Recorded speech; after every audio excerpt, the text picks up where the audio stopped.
नमस्कार, news India देख रहे हैं आप और आपके साथ मैं हूं मोनिका। तो न्यूज इंडिया का सबसे बड़ा एग्जिट पोल, हरियाणा में बन सकती है कांग्रेस की सरकार। एग्जिट पोल कह रहे 10 साल बाद वापसी हो सकती है कांग्रेस पार्टी की। हरियाणा में कांग्रेस को मिल सकती है 50 से 55 सीटें। हरियाणा में 23 से 27 सीटों पर सिमट सकती है भारतीय जनता पार्टी।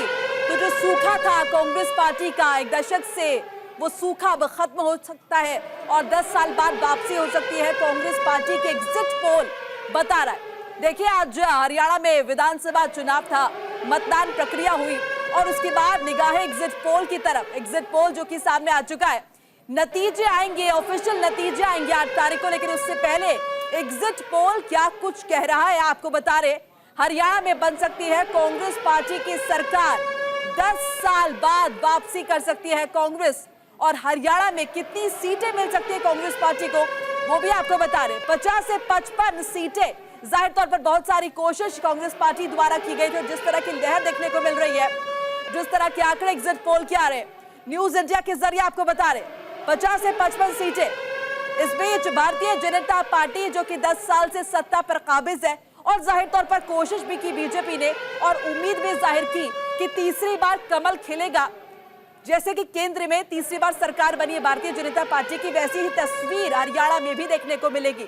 लेकिन एग्जिट पोल कुछ और कह रहा है, 23 से 27 सीटों पर सिमट सकती है भारतीय जनता पार्टी।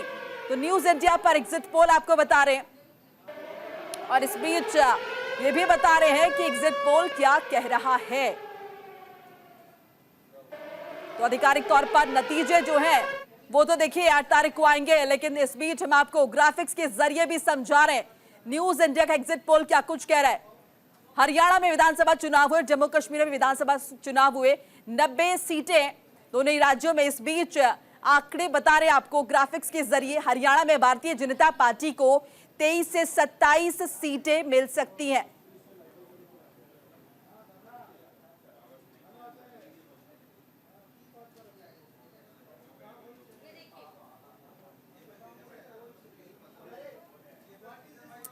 और देखिए, तमाम मेहमान भी हमारे साथ स्टूडियो में जुड़े हुए हैं, उनका भी स्वागत कर लेते हैं, उनसे चर्चा भी करेंगे।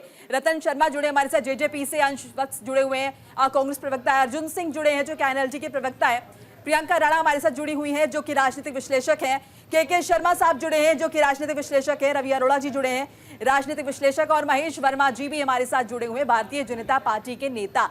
तो शुरुआत कर लेते हैं महेश जी के साथ। महेश जी, किस तरह से देख रहे हैं एग्जिट पोल को आप?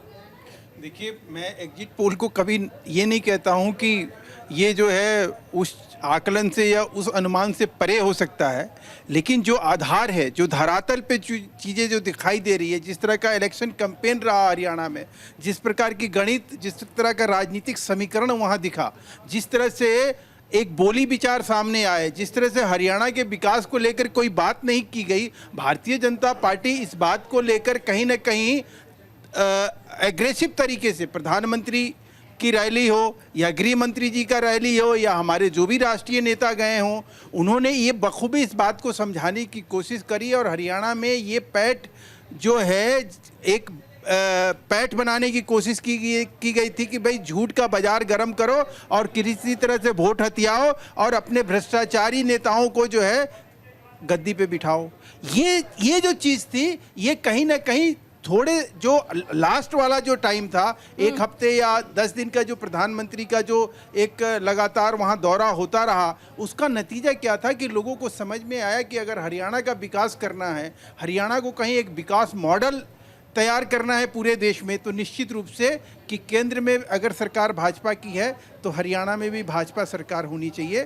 भ्रष्टाचार जहां पे आप देखिए कि चुनाव होने से पहले जिस प्रकार से मंत्रालय बांटा गया, जिस प्रकार से हुड्डा जी, उनके बेटे, या कह लीजिए कि इन दोनों बाप बेटों ने जिस प्रकार से मंत्रालयों का, मंत्रियों का चयन करते हुए कहीं अपना शंखनाद कर रहे थे, इसी प्रकार से जिस प्रकार से उन लोगों ने हरियाणा में पर्ची के जरिए सरकारी नौकरी देना, जिसमें कि ओम प्रकाश चौटाला जी और अजय चौटाला जी को जेल हुआ पड़ा है, फिर से वो दौर लाने का एक भयावह तस्वीर जो सामने जनता के सामने जब आई, तो जनता की कहीं न कहीं आंखें खुली और जनता इस चीज़ को कहीं ना कहीं उसका नतीजा आप देखिए, जाटलैंड जितना 36 विधानसभा सीट है, वहाँ परसेंटेज ऑफ वोट जो है जिस प्रकार से रहा है, वो अपने आप में आज कांग्रेस की कहीं चिंता बढ़ाई हुई है। तीसरा, जिस तरह से सिर फुटा हुआ था, कहीं शैलजा जी लेके परिवर्तन यात्रा निकाल रही हैं, कहीं हुड्डा जी जो है विकास यात्रा निकाल रहे हैं, कहीं सुरजेवाला, और तो भारतीय जनता पार्टी सरकार बनाने से पहले जिस प्रकार का वहां पे डिवीजन दिखाई दिया, उससे स्पष्ट था। और वोटों की आप सुन लीजिए, वहां जिस तरह का क्रिटिसिज्म हुआ, आलोचना हुई कि भाई ड्राइवर लड़ रहा है, माली लड़ रहा है, पीए का रिश्तेदार लड़ रहा है, जो 80-85 सीट बांटे गए, उससे जो है सारे कांग्रेस के जो लोग थे, नेता थे, कहीं रुष्ट थे।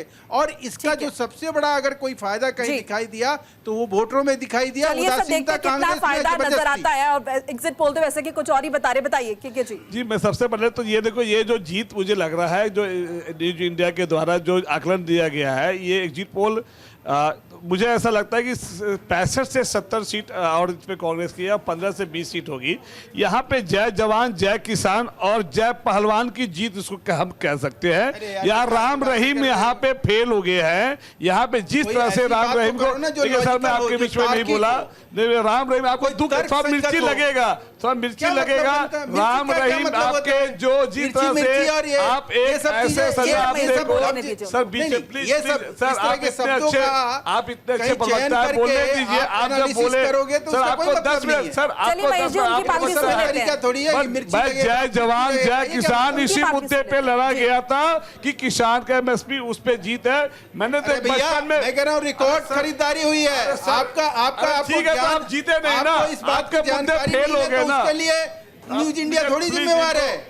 बिना मतलब के आगे बोलना शुरू कर दोगे कि एमएसपी में खरीदारी नहीं है, निकालो ना। फिर ये मैदान चलेगा नहीं, अच्छा नहीं लगेगा। इस तरह से बोल के चले जाना, बोल के भाग जाना, हिट एंड रन करने का ये आप बोल लीजिए, फिर मैं उठ लेता हूं। नहीं, ये गलत बात बोल रहे हो। मैं बोलूं या नहीं बोलूं? नहीं बोलना चाहिए, तो प्लीज चुप रहिए। बोलना चाहिए आपको, लेकिन सही बात बोलना चाहिए। अरे सर हाथ जोड़ता हूं, आप तो हार मान लीजिए, महाराज लड्डू खिला दीजिए। विकास करके भी अगर हारे तो इससे बड़ा बात इस देश में और क्या होगा? की बात कर रहे हैं। मैं एक चीज बोलना चाहता हूं, मैंने बचपन में सुना था कि महंगाई जो है वो डायन की तरह होती है जो आदमी को खा जाती है।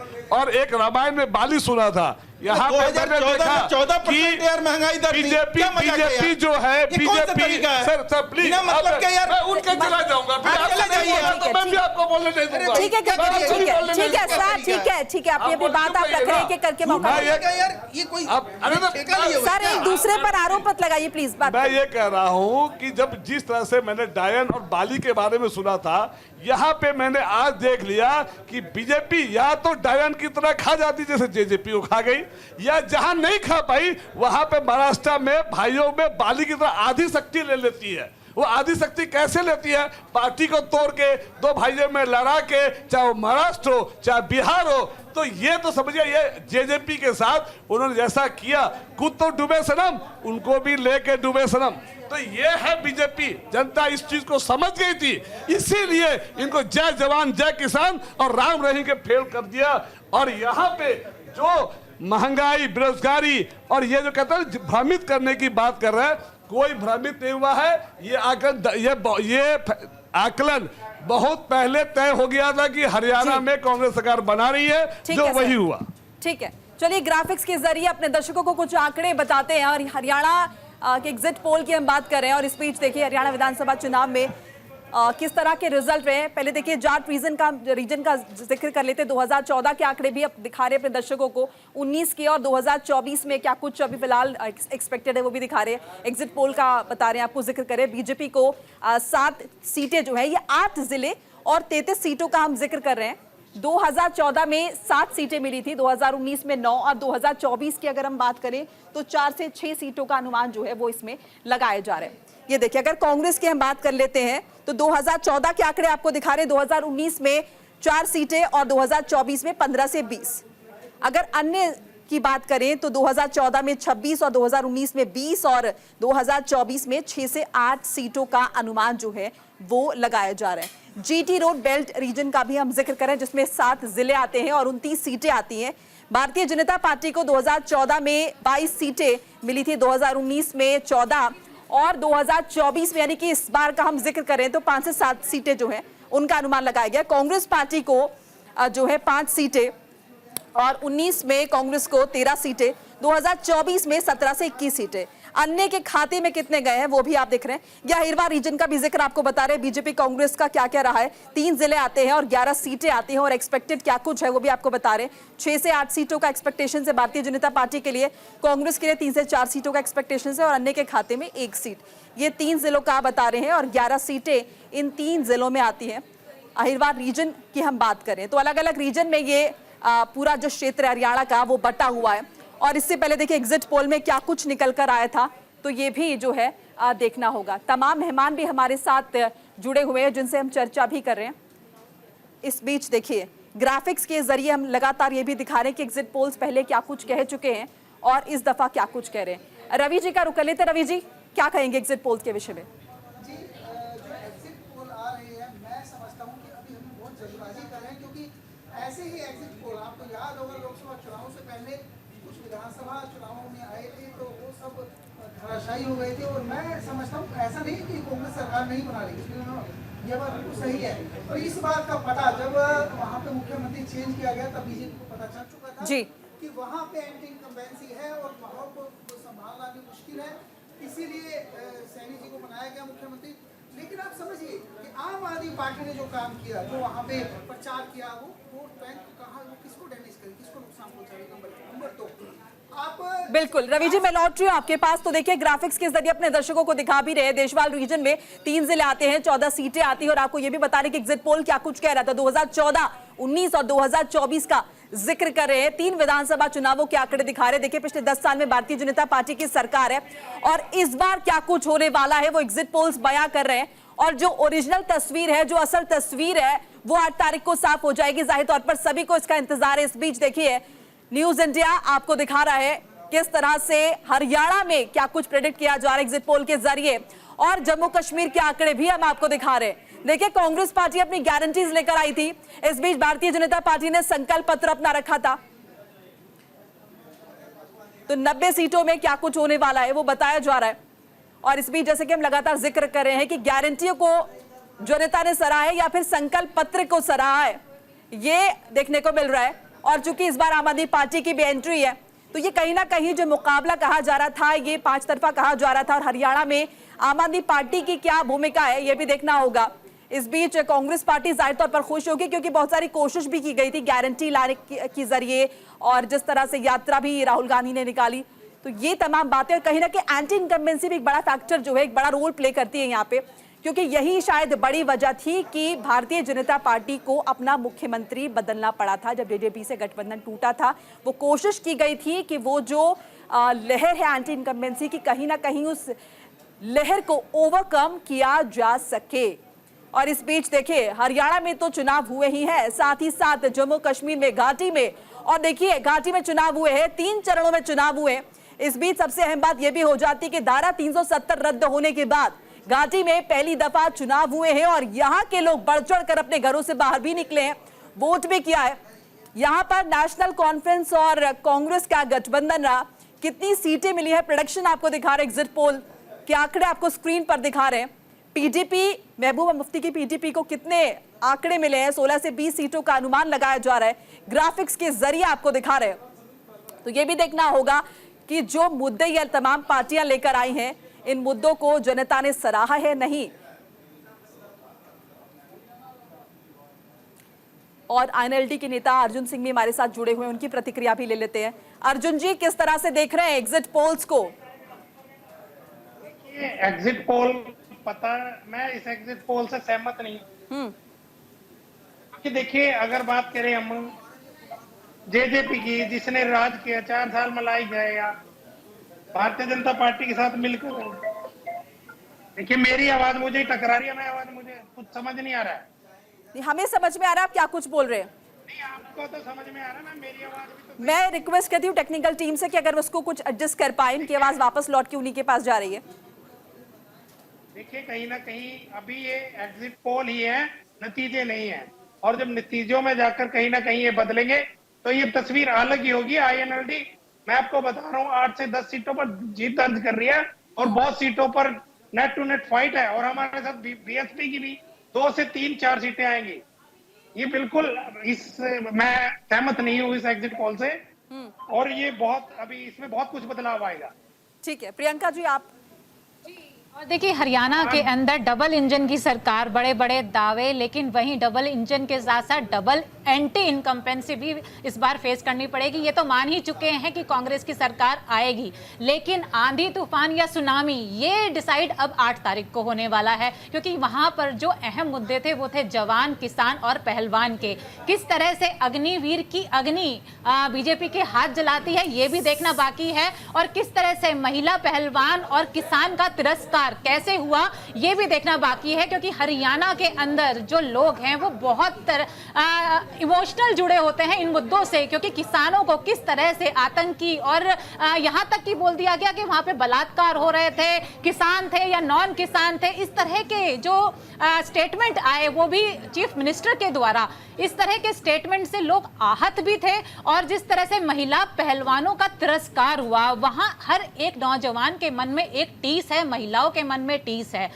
बेरोजगारी एक मुद्दा है, कई ऐसे मुद्दे हैं। अगर शहरों की बात करें, शहरों में हमेशा से बीजेपी आगे रही है, लेकिन अगर आप जाकर के देख लें तो इस बार जो शहर हैं वहां पर भी लोग ये कह रहे हैं कि काम नहीं हुआ है, करप्शन है। आप ऑफिसेज में चले जाइए, वहां पर आपको धक्के खिलाए जाते हैं, और रोडों की हालत देख लीजिए कैसे गड्ढे हैं। तो इस तरह की मूलभूत समस्या भी इस बार हरियाणा के अंदर बड़े बड़े मुद्दे बने हुए हैं। तो ये कहना कि विकास हुआ है, कहां पर विकास हुआ है ये मुझे समझ में नहीं आ रहा है। ठीक है, रवि जी आपको क्या लगता है, एंटी इनकम्बेंसी एक बड़ी वजह रही, या फिर जैसे कि अभी जिक्र हुआ है कि कहीं ना कहीं लोगों में नाराजगी थी, काम नहीं हुआ, आप किसे मानते हैं?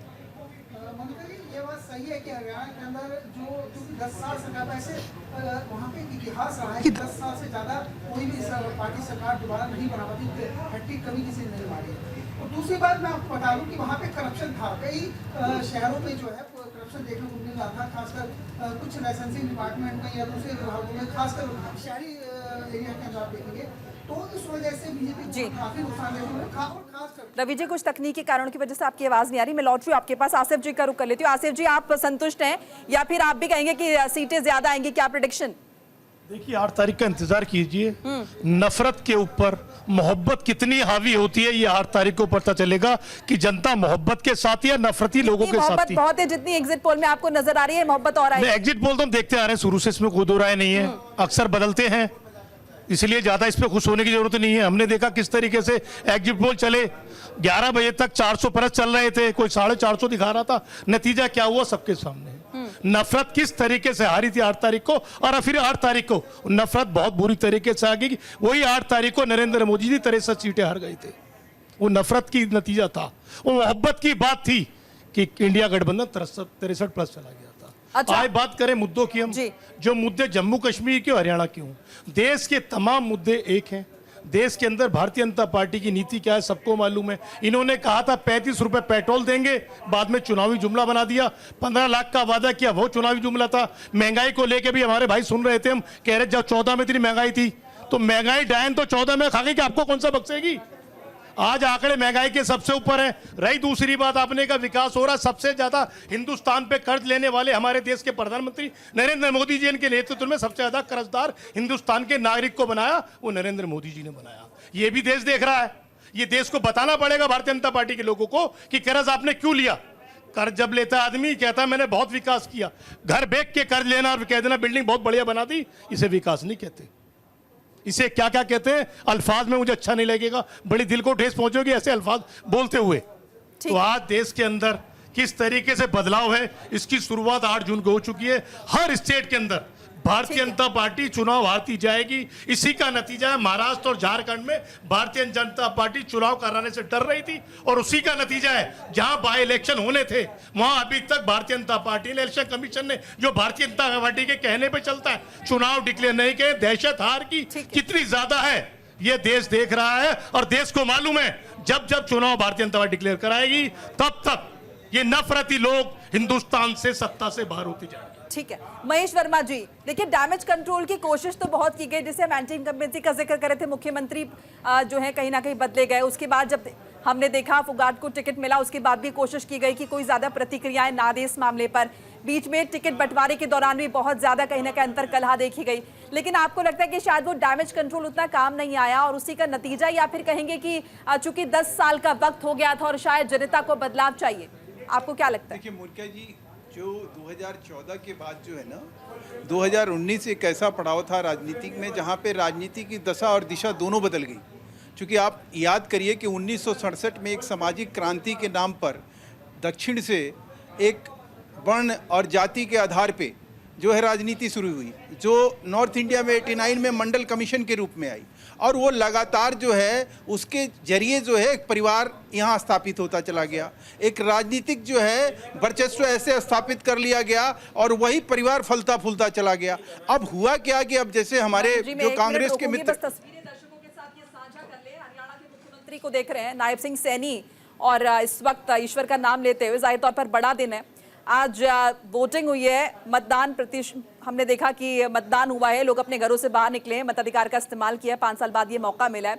इस बीच जाहिर तौर पर धड़कनें तेज है क्योंकि 8 तारीख को नतीजे आने, एग्जिट पोल फिलहाल हम स्क्रीन पर दिखा रहे हैं। महेश जी, बात प्लीज पूरी कर लीजिए। हमारे जो कांग्रेस के मित्र जो कह रहे थे कि नफरत की दुकान बंद करके और मोहब्बत की दुकान शुरू की है, नफरत की दुकान से नशा की दुकान का जो पर्दाफाश हुआ है उसके बारे में जो है बताना चाहिए कि आखिर में ये नशा के कारोबारी, ये भ्रष्टाचारी, ये बेविचारी, ये पहलवानों के नाम पर पॉलिटिक्स करने वाले लोग, ये किसानों के नाम पर पॉलिटिक्स करने वाले लोग, ये अग्निवीर को भेंट चढ़ाने वाले लोग, महिला पहलवान अगर कुछ बोल रही थी, अभी भी आप उसको राजनीति का नाम दे रहे हैं। अभी भी आप लोगों को शर्म नहीं आ रही है? महिलाएं, वो भी जो देश के लिए मेडल लाती हैं, वो पहलवान बेटियां अगर ये कह रही थी, ठीक है प्रियंका जी, के साथ प्रियंका जी, भाषा शैली प्लीज। ठीक है, एक छोटा सा ब्रेक लेना होगा, ब्रेक के बाद हम फौरन हाजिर हो रहे हैं। चर्चा हमारी लगातार जारी। एग्जिट पोल पर हम बात करें, न्यूज इंडिया पर आप देख रहे हैं एग्जिट पोल, जल्द लौट रहे हैं। ब्रेक के बाद स्वागत है आपका। न्यूज इंडिया का एग्जिट पोल का अनुमान आपको बता रहे हैं। जम्मू कश्मीर में हंग असेंबली के आसार, बीजेपी को 28 से 33 सीटें मिलने का अनुमान लगाया जा रहा है। इस बीच कांग्रेस को मिल सकती है 12 से 17 सीटें। कांग्रेस एनसी गठबंधन को 30 से 38 सीटों का अनुमान लगाया जा रहा है। पीडीपी को मिल सकती है 16 से 20 सीटें। जम्मू कश्मीर का जिक्र कर रहे हैं, देखिए 3 चरणों में चुनाव हुए जम्मू कश्मीर में, और इस बीच आपको हम आंकड़े बता रहे हैं, एग्जिट पोल के आंकड़े न्यूज इंडिया पर आप देख रहे हैं। जम्मू कश्मीर में हंग असेंबली के आसार है। भारतीय जनता पार्टी को 28 से 33 सीटें मिलने का अनुमान लगाया जा रहा है। कांग्रेस को 12 से 17 सीटें हासिल हो सकती है। कांग्रेस और नेशनल कॉन्फ्रेंस गठबंधन चुनावी मैदान में जम्मू कश्मीर में, और 30 से 38 सीटों का अनुमान लगाया जा रहा है। इस बीच पीडीपी को 16 से 20 सीटें हासिल हो सकती है। देखिए 2 राज्यों में चुनाव हुए, जम्मू कश्मीर और हरियाणा, और जम्मू कश्मीर के चुनाव इसीलिए अहम क्योंकि धारा 370 रद्द होने के बाद पहली दफा घाटी में चुनाव करवाए गए। और इस बीच देखिए आपको यह भी दिखा रहे ग्राफिक्स के जरिए कि किसके खाते में कितनी सीटें, 12 से 17 सीटें कांग्रेस के खाते में। इस बीच पीडीपी के अनुमान 16 से 20 सीटों का। साथ ही साथ आपको यह भी बता रहे हैं, देखिए अगर हम नेशनल कॉन्फ्रेंस का जिक्र करें तो 18 से 21 सीटें नेशनल कॉन्फ्रेंस के खाते में, और अगर अदर्स का जिक्र करें अन्य पार्टियों का तो 9 से 12 सीटें अदर्स के खाते में जा सकती हैं। तो ग्राफिक्स के जरिए आप जम्मू कश्मीर की स्थिति भी समझ रहे हैं, आप ये भी समझ रहे हैं कि एग्जिट पोल में किसको कितनी सीटें मिल रही हैं। जम्मू कश्मीर के चुनाव काफी अहम रहे और हमने देखा किस तरह से आवाम अपने घरों से बाहर निकली और अपने मताधिकार का इस्तेमाल जो है वो किया गया जम्मू कश्मीर में। अब क्या जनता को ये समझ में आ गया है कि अपने मताधिकार का इस्तेमाल करके ही वो विकास करवा सकती है? देखिए तमाम मेहमान हमारे साथ जुड़ चुके हैं, सबका एक बार फिर से स्वागत कर लेते हैं। हमारे साथ मोहम्मद आसिफ साहब है जो कि कांग्रेस प्रवक्ता है, बहुत बहुत स्वागत है आपका। राकेश सिंह हमारे साथ जुड़े हैं, राजनीतिक विश्लेषक हैं। रवि अरोड़ा साहब है, राजनीतिक विश्लेषक है। महेश वर्मा जी हमारे साथ जुड़ चुके हैं जो कि भारतीय जनता पार्टी के नेता है। तो शुरुआत कर लेते हैं राकेश सिंह जी से। राकेश जी, कैसे देख रहे हैं एग्जिट पोल को? अगर हम जम्मू कश्मीर का जिक्र करें, अहम इसलिए है कि धारा 370 रद्द हुई है और उसके बाद किस तरह से लोग अपने घरों से बाहर निकले और अपने मताधिकार का इस्तेमाल किया। जी, जम्मू कश्मीर में लोगों का घर से बाहर आना और इतने मतलब बहुत बड़े नंबर में बाहर आके वोट देना और वोट प्रतिशत का इतना बढ़ जाना, ये बहुत खुशी की बात है। खास करके प्रजातंत्र में ये बहुत अहम होता है कि लोग आएँ और पार्टिसिपेट करें। ये जो लोकतंत्र का पर्व है चुनाव, इसमें उन्होंने बहुत अच्छे ढंग से पार्टिसिपेट किया, भागीदारी निभाई। ये सबसे खुशी की बात है। जहाँ तक बात है कि सरकार किसकी बनेगी, जो आपका ये एग्जिट पोल है इसके अनुसार तो लग रहा है कि वहाँ हंग होने वाला है, लेकिन इसमें कुछ कह नहीं सकते। अगर आप देखेंगे कि कांग्रेस, नेशनल कॉन्फ्रेंस और पीडीपी ये एक तरह से एक नेचुरल एलाई है। अगर हम देखें तो ये कभी इनको जब भी मौका मिले तो ये एक साथ आ सकते हैं, और अगर ये तीनों एक साथ आ गए तो उनकी सरकार बने। और जहाँ तक भाजपा की बात है तो भाजपा भी है, निर्दलीय के साथ भाजपा बना सकती है सरकार, क्योंकि ये भी बड़ा माहिर हैं सरकार बनाने में, तो इनको महारत हासिल है ही, ठीक है। और लेकिन ये सबसे खुशी की बात ये है कि वहाँ के लोग मुख्य धारा में आ गए, और ये जब 370 हटने के बाद से कि इतनी मतलब ये उम्मीद नहीं थी कि इस तरह से वहाँ इतने अच्छे ढंग से और इतने लार्जर नंबर में लोग आके और वोट देंगे। ये एक बहुत बड़ी और बहुत खुशी की बात है मेरे लिए खास करके। बिल्कुल रवि जी, और अगर हम देखें तो बड़ी तादाद में निर्दलीय भी इस बार चुनावी मैदान में रहे, युवाओं की भागीदारी हमने बहुत देखी। देखिए मोनिका जी, आपको बताऊं मैं, इस बार चुनाव में हुआ क्या, जम्मू कश्मीर के अंदर जब चुनाव हुए तो उससे पहले ही कहीं ना कहीं बीजेपी ने तभी से शुरुआत कर ली थी जब धारा 370 हटाई गई थी। जिस प्रकार से 37 सीटें थी, 43 सीट्स जम्मू की गई, क्योंकि जब 37 सीटें थी तब उसमें से 25 सीटें बीजेपी ने निकाली थी, और उनको पता है कश्मीर का उनका जनाधार नहीं है। ऐसे में 19 सीटों पर उन्होंने कैंडिडेट खड़े किए थे, और उसके अलावा उन्होंने निर्दलियों को समर्थन दिया। चाहे हम इंजीनियर राशिद की बात करें, बहुत सारे ऐसे फैक्टर है कि उन्होंने उन लोगों को भी समर्थन दिया जो उनको वो ना चाहते हुए भी उनको समर्थन देना पड़ा, लेकिन एक रणनीति के तहत काम किया। और खासकर इस बार युवाओं का रोल बहुत बड़ा रहने वाला है। ये बात आपने बिल्कुल सही कही है, क्योंकि वहाँ पे अब लोगों ने देख चुके हैं, लोग जान चुके हैं कि अगर वहाँ रोजगार चाहिए तो हमें जो है बदलाव करना पड़ेगा। लेकिन एक माहौल वहाँ पे एक हमेशा से बना के रखा गया कि पाकिस्तान से बात करनी है, वहाँ पे बात ऐसी बना कर रखी गई, धारा 370 हट गई तो हमारे यहाँ पे हम छूने नहीं देंगे, जो छुएगा आग लग जाएगी, मतलब इस प्रकार की बातें की जाती थी नेताओं द्वारा। और कहीं ना कहीं जिस प्रकार से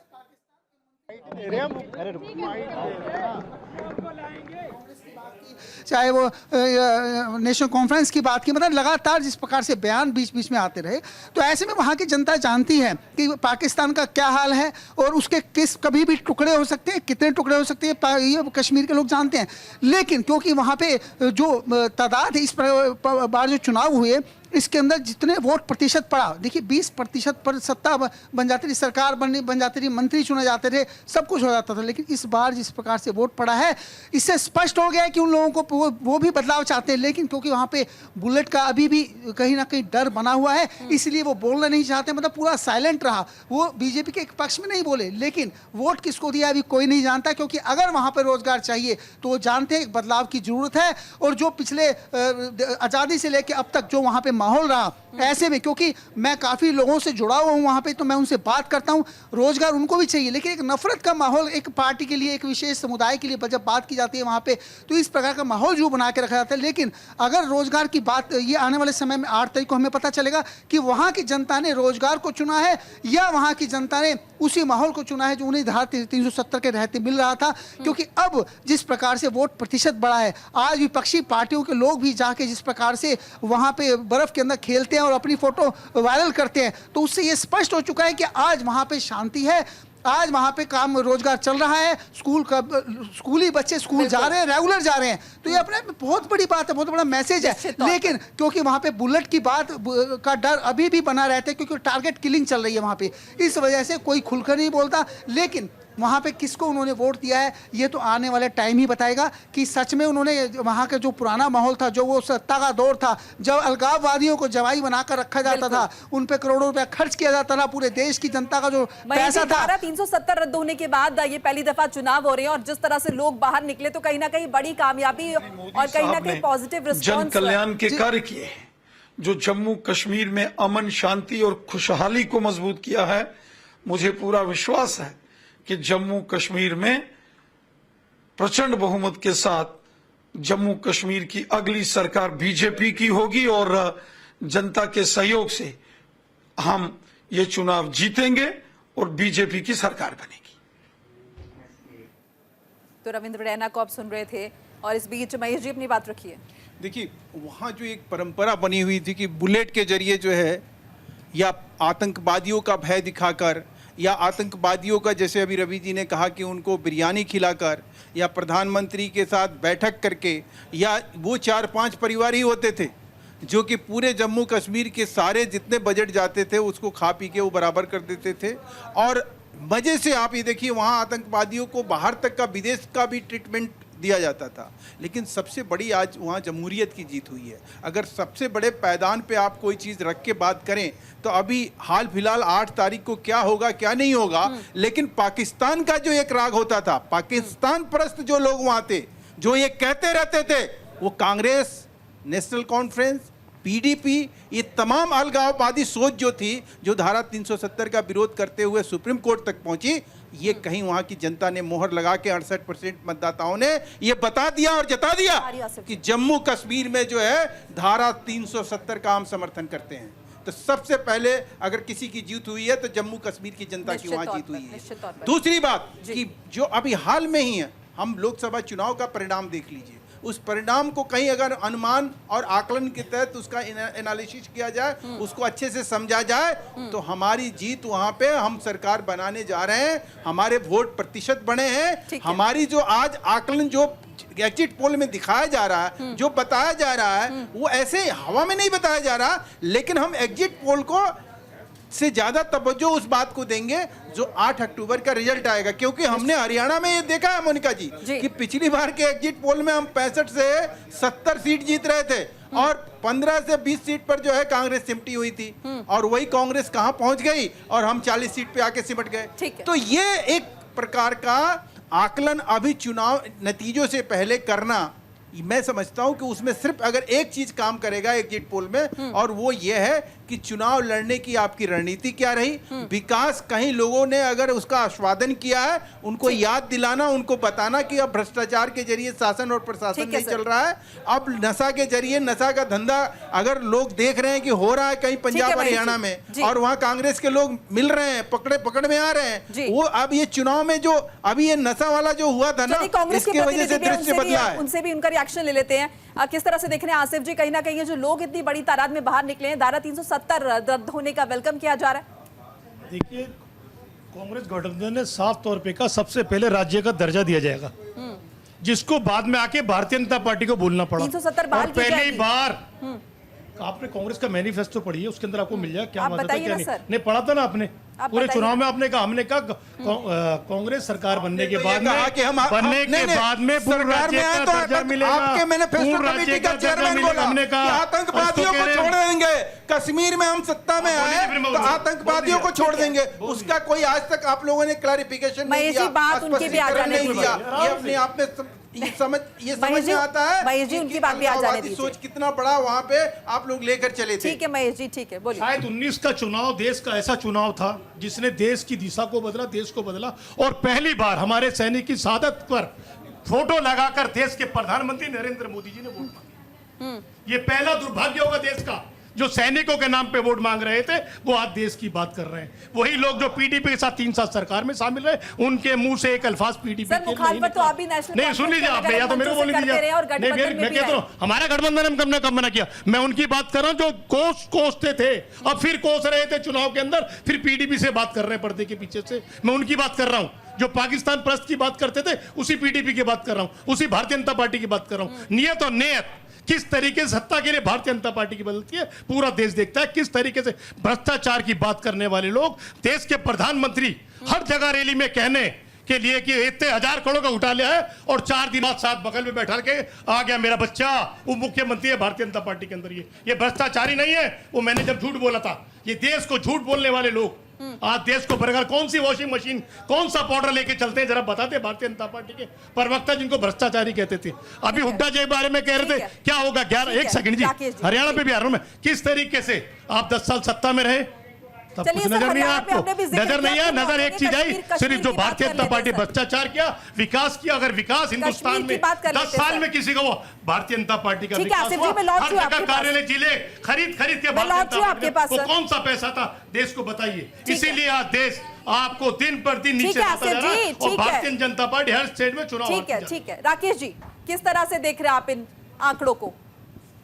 जी, मैं जम्मू कश्मीर के आंकड़ों की बात हो रही है। जी बिल्कुल, जम्मू कश्मीर का हम लगातार जिक्र कर रहे हैं और हम ये भी देख रहे हैं कि किस तरह से आवाम ने बढ़ चढ़कर इस प्रक्रिया में हिस्सा लिया धारा 370 रद्द होने के बाद। बिल्कुल, ये मैं पहले भी कह चुका हूं कि ये बहुत ही स्वागत योग्य है कि लोग बढ़ चढ़कर लोगों ने भाग लिया है। और कहीं ना कहीं देखिए 370 हटने के बाद जो अभी की गवर्नमेंट है, सेंट्रल गवर्नमेंट है, उनको भी ये क्रेडिट देना पड़ेगा, क्योंकि एक ऐसा माहौल बन गया था कि 370 हटते ही पता नहीं क्या होगा वहाँ, ठीक है। और कहीं ना कहीं उसको एक ढंग से पूरी तरह से तो नहीं, लेकिन कहीं ना कहीं काबू करके और ये इलेक्शन का करा देना, इसके लिए चुनाव आयोग भी। आपको लगता है धारा 370 रद्द होने का फायदा भी मिला है? टूरिज्म बढ़ा है, कहीं ना कहीं लोग वहां पर पहुंच रहे हैं, घाटी में ज्यादा जा रहे हैं। जी जरूर, इसको यही मैं कह रहा हूँ कि वहाँ बहुत कहीं हद तक एक लोगों का विश्वास वहाँ बना है कि हम जम्मू कश्मीर जा सकते हैं। और जम्मू कश्मीर में ये जो चीज़ हुआ है ये एक अभूतपूर्व परिवर्तन है, इसमें कोई दो राय नहीं है। और इसके लिए मैं इलेक्शन कमीशन को भी बधाई देना चाहूँगा कि ये जो चुनाव को करा दिया गया और जो लोग इतने बढ़ चढ़कर जो उन्होंने भाग लिया इसके लिए। और बाकी अब सरकार क्या बनेगी, क्या होगा, ये तो 8 तारीख को पता चलेगा कि सरकार क्या बनेगा, वहाँ किसकी सरकार होगी। राकेश जी, आपको लग रहा है इसका क्रेडिट मिलेगा क्या भारतीय जनता पार्टी को, क्योंकि ये फैसला तो केंद्र सरकार द्वारा ही लिया गया था? हाँ, भारतीय जनता पार्टी को क्रेडिट मिलेगा नहीं, क्रेडिट मिला है। अगर भारतीय जनता पार्टी तीसरी बार सरकार में आई है सेंट्रल केंद्र में, तो कहीं ना कहीं ये 370 का भी हाथ है उसमें, मेरा ये मानना है कि उनको ऑलरेडी क्रेडिट मिल चुका है। घाटी के लोग इस फैसले को पसंद करेंगे? अब घाटी के लोग देखिए, घाटी के लोग अगर इस फैसले को पसंद नहीं करते, कहीं ना कहीं वो मुख्य धारा में आ रहे हैं। अगर नहीं पसंद करते तो वो इतनी बड़ी संख्या में बाहर निकलकर वोटिंग नहीं करते, मेरा ये मानना। ये पहले भी हो चुका है, वोटिंग का बाइकआउट होता था। आप इतिहास निकाल के देखें कि क्या परसेंटेज रहता था पहले, लेकिन कहीं ना कहीं उन्होंने स्वागत किया है, जिसके कारण वो घरों से बाहर निकले हैं। अभी भी ऐसा नहीं है कि बिल्कुल शांति है, अभी भी वहाँ बुलेट का डर है, अभी भी वहाँ कई प्रकार की घटनाएं हुई हैं, फिर भी लोग बाहर निकले और फिर भी लोगों ने वोटिंग किया। तो कहीं ना कहीं वो मुख्य धारा में आ रहे हैं और कहीं ना कहीं उनको एक विश्वास हो रहा है कि नहीं, ये हमारा एक यही रास्ता है, आगे हमें यही चुनना पड़ेगा, इससे कॉन्फ्लिक्ट करके कुछ और मिलना नहीं है। उनको कहीं ना कहीं ये बात उनके समझ में आ रही है, मेरा ये मानना है। जी रवि, जैसे कि मैंने पहले भी जिक्र किया और बताया जा रहा है कि तकरीबन 150 से ज्यादा कैंडिडेट्स हैं जो निर्दलीय चुनावी मैदान में उतरे। तो इसके पीछे की बड़ी वजह आप क्या मानते हैं? इन तमाम लोगों को क्या इन पार्टियों पर विश्वास नहीं है और कहीं ना कहीं ये मानते हैं कि लोकतांत्रिक प्रक्रिया से इनका भला हो सकता है, लेकिन शायद वो अगर खुद चुनावी मैदान में उतरेंगे तो शायद उनकी वो समस्याएं हो पाएंगी जो किसी पार्टी द्वारा नहीं होंगी? देखिए, जम्मू कश्मीर की आवाम यह जानती है कि पार्टियां सिर्फ अपने मतलब के लिए काम करती हैं। ऐसे में कहीं ना कहीं उनको लगता है, कुछ लोग जो वहाँ पे सोशली काम करते हैं, एक्टिविस्ट होते हैं या किसी दूसरे तरीके से वहाँ की सेवा करते हैं, तो उन लोगों को विश्वास होता है अगर हम सत्ता में हमारे बिना सत्ता में आए हम बदलाव नहीं ला सकते।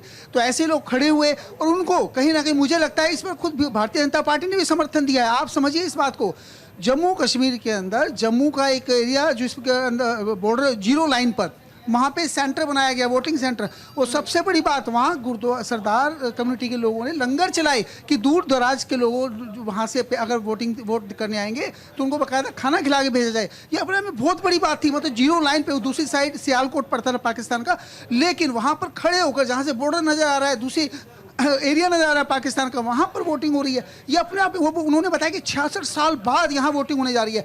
तो ये एक विश्वास था, आत्मविश्वास था कि सब शांति से होगा। और सबसे बड़ी बात, ये हमारी फोर्सेस को, आर्म फोर्सेस की तारीफ करनी चाहिए हमें कि उन्होंने इतने अच्छे तरीके से चुनाव कराए, मतलब पूरे शांतिपूर्वक। नहीं तो अगर आतंकी सिर्फ वहाँ पे अगर बोल भी देते थे कि इस बार चुनाव नहीं होने देंगे तो वहाँ से लोग निकलना बंद कर देते थे, लेकिन इस बार विश्वास था लोगों को कि वो वोट देने जाएंगे और सुरक्षित माहौल में जाएंगे। तो ये अपने आप में बहुत बड़ी लंबी लंबी लाइनें लगी हुई थी, मतलब उनको डर नहीं था कि गोली का कोई, उनको टेंशन नहीं थी कि कोई आएगा और हमें ऐसे ऐसे माहौल ख़राब कर सकता है। तो ऐसे में अपने आप एक आत्मविश्वास उनका जो था, ये आत्मविश्वास जीतने में कहीं ना कहीं सरकार कामयाब रही मुझे लगता है, और इसी का नतीजा है जो इतनी अच्छी वोटिंग हुई। और सबसे बड़ी बात यह है कि इसके अंदर युवाओं का भी बड़ा रोल रहा। इस बार युवाओं ने जो वोट दिया वो खुलकर वोट दिया। मुझे लगता है देखिएगा 8 तारीख को जब आप देखेंगे तो आप देखेंगे वो चाह रहे हैं बदलाव, क्योंकि वो क्योंकि आप जो लाल चौक है वहाँ पर भी जो दुकानें हैं वो बंद हो जाया करती थी। मतलब दिल्ली के ही कुछ बड़े एरिया से वहाँ पे जब सामान जाता है तो वो बताते हैं व्यापारी हमें कि जब वहाँ पे जाता है तो हर दूसरे दिन वहाँ पे किसी न किसी का बंद होता था, किसी कोई ना कोई पार्टी अलायंस वहाँ पे डिक्लेयर करती थी बंद, और वहाँ पे बंद हो जाया करता था। बच्चे स्कूल नहीं जाते थे। और ये बात मैं आपको श्रीनगर की बता रहा हूँ, लाल चौक की। अब बताइए छोटे छोटे गांव जो पहाड़ों पे हैं वहाँ पे क्या हाल होता हुआ। वहाँ पे तो मतलब ये था कि आज कश्मीर के अंदर बदलाव की बयार आ रही है, तो ये उसी का ही नतीजा होगा कि जो इतने वोट पड़े हैं। और अगर वोट हो सकता है, ये भी हो सकता है कि मोदी के खिलाफ दिया उन्होंने, कि हो सकता है बीजेपी के खिलाफ दिया हो कि उन्होंने इतना वो कुछ कर दिया, 370 हटा दी, लेकिन फिर भी ये जीत है लोकतंत्र की, क्योंकि यही खूबसूरती है लोकतंत्र की कि हर आदमी अपना वोट देता है। और सबसे बड़ी बात मुझे लगता है कि अगर उन्होंने अपने जीवन के अंदर कुछ बदलाव चाहा होगा, अगर वो चाहते हैं धारा 370 हटी रहे और वहाँ के लोगों को रोजगार मिले, वहाँ बड़ी बड़ी कंपनियाँ आएँ, तो उन्होंने, मुझे लगता है कि बदलाव के लिए कहीं ना कहीं कुछ चुना होगा तो बीजेपी को ही चुना होगा, मुझे ऐसा लगता है। ठीक है, चलिए आप सभी के साथ चर्चा हमारी जारी रहेगी। इस बीच देखिए हरियाणा विधानसभा चुनाव को लेकर वोटिंग खत्म हो गई। अपडेट दे दें, अब 8 अक्टूबर को वोटों की काउंटिंग होगी, लेकिन एग्जिट पोल के हिसाब से हरियाणा में कांग्रेस प्रचंड बहुमत हासिल कर रही है। इसी को लेकर हमारे सहयोगी ने कांग्रेस नेता और पूर्व मुख्यमंत्री भूपेंद्र सिंह हुड्डा से खास बातचीत की है। क्या कुछ कहा है उन्होंने, सुन लेते हैं। हरियाणा विधानसभा चुनाव को लेकर एग्जिट पोल्स के नतीजे सामने आने शुरू हो गए। इस वक्त हमारे साथ बातचीत करने के लिए मौजूद है कांग्रेस के वरिष्ठ नेता हरियाणा के पूर्व मुख्यमंत्री भूपेंद्र सिंह हुड्डा जी। सर, 58 से 62 तक जो है एग्जिट पोल के नतीजे दिखा रहे हैं, कैसा आप फील कर रहे हैं, क्योंकि आप 60 से ज्यादा ही लगातार बोल रहे थे नंबर। देखिए, मैंने तो शुरू में कहा था कि भारी बहुमत से कांग्रेस सरकार मानी जा रही है। आज भी मेरा वही मत है। एग्जिट पोल का सवाल नहीं, एग्जिट पोल तो कभी कम ज़्यादा भी दिखाते हैं, लेकिन मजबूरी में उनको ये भी दिखाना पड़ा है कि एक कांग्रेस के हित में पक्ष में लहर चल रही है पूरे हरियाणा में। सर, भारतीय जनता पार्टी ये नंबर्स एक्सेप्ट करने के लिए तैयार नहीं है। आपको क्या लगता है कौन से वो फैक्टर्स थे जिन्होंने काम किया है? 8 तारीख को कर लेंगे एक्सेप्ट नंबर। 8 कोई दूर नहीं है, 2 दिन के बाद पता लग जाएगा। सर, वो कौन से मुद्दे थे जो आपको लगता है कांग्रेस पार्टी ने उठाया और उसका लाभ आज एग्जिट पोल में देखने को मिल रहा है? ये जो non performance of the government, corruption, unemployment, law and order, there are many issues, miscellaneous issues are there. Sir, मुख्यमंत्री का चेहरा लगातार आपसे सवाल किया जा रहा था, फाइनली आज वो दिन आ गया है। आप भी मान रहे कांग्रेस पार्टी अपनी सरकार बनाने जा रही है, तो अब भी कोई आशंका या कुछ? 8 तारीख को चुनाव के नतीजे आएंगे, विधायकों के मत पूछे जाएंगे, उसके बाद हाईकमांड फैसला करेगा। कई दफा कह लिया कांग्रेस का प्रोसीजर है, वो जिसको फैसला करने चीफ मिनिस्टर बन जाएगा। बहुत बहुत धन्यवाद सर हमसे बातचीत करने के लिए। कैमरा पर्सन आरब के साथ मैं कंचन, न्यूज़ इंडिया। तो भूपेंद्र सिंह हुड्डा को सुन रहे थे। जीत को लेकर आश्वस्त, हालांकि कहा कि एग्जिट पोल के नतीजे एग्जैक्ट नहीं होते। तमाम मेहमान हमारे साथ जुड़े हुए हैं। आसिफ जी का रुख कर लेते हैं। आसिफ जी, कश्मीर की हम बात करें, जम्मू कश्मीर की, तो आपको क्या लगता है कौन से मुद्दे हैं जो इन चुनावों में हावी रहे? कश्मीर के अंदर भारतीय जनता पार्टी तकरीबन 9 साल से शासन कर रही है, और 9 साल के शासन के बाद हमारे भाई ने कहा वहाँ की जनता बदलाव चाहती है। बदलाव वहाँ से इसलिए चाहती है कि वहाँ के गवर्नर साहब ही उनके नेताओं के ऊपर बिल तेरी रिश्वत दी गई। शायद पहला ऐसा हिंदुस्तान का कोई वाकया होगा कि गवर्नर सरकार के लोगों के ऊपर बयान दे रहे हैं कि इन्होंने करप्शन के लिए इतने लाख की ऑफर किया। उसके लिए ना तो ईडी इंक्वायरी करती है ना सीबीआई इंक्वायरी करती है। इंक्वायरी किसके खिलाफ करती है कि आप सरकार सत्ता के पक्ष में बोलिए तो आपके खिलाफ इंक्वायरी होगी। तो ये जम्मू कश्मीर के लोगों ने देखा, जम्मू कश्मीर के लोग बदलाव चाहते हैं, कोई दो राय नहीं है। किस तरीके से बदलाव के रूप में हमने देखा, वहाँ की जनता ने वोट दिया, और जो आंकड़े दिखा रहे हैं आपके उस पर चल रहे हैं, इंडिया अलायंस गठबंधन दोनों का सबसे बड़ी पार्टी है, कुछ ही सीट दूर है आपके मुताबिक। अगर आधा % भी इधर हो गया तो अलायंस सरकार बना रहा, भारतीय जनता पार्टी की टिक भी नहीं रही है कहीं। और उसी जम्मू में जिसकी हम बात कर रहे हैं, ठीक है, उसी रीजन के अंदर भारतीय जनता पार्टी चुनाव हार रही है। और ये देखिए, जब 24 का चुनाव हुआ, उस चुनाव के अंदर जम्मू रीजन के अंदर भारतीय जनता पार्टी 4-4 लाख से जीती थी, वो मार्जिन आके 90,000 60,000 रह गया। इतनी जनता ने नकारा जम्मू के लोगों ने भारतीय जनता पार्टी को। तो इसलिए आज जम्मू के अंदर तो एग्जिट पोल के नतीजे स्क्रीन पर दिखा रहे हैं और जो असल तस्वीर है वो 8 तारीख को साफ हो जाएगी। पता चल जाएगा कि किस पार्टी के सिर सजा है ताज।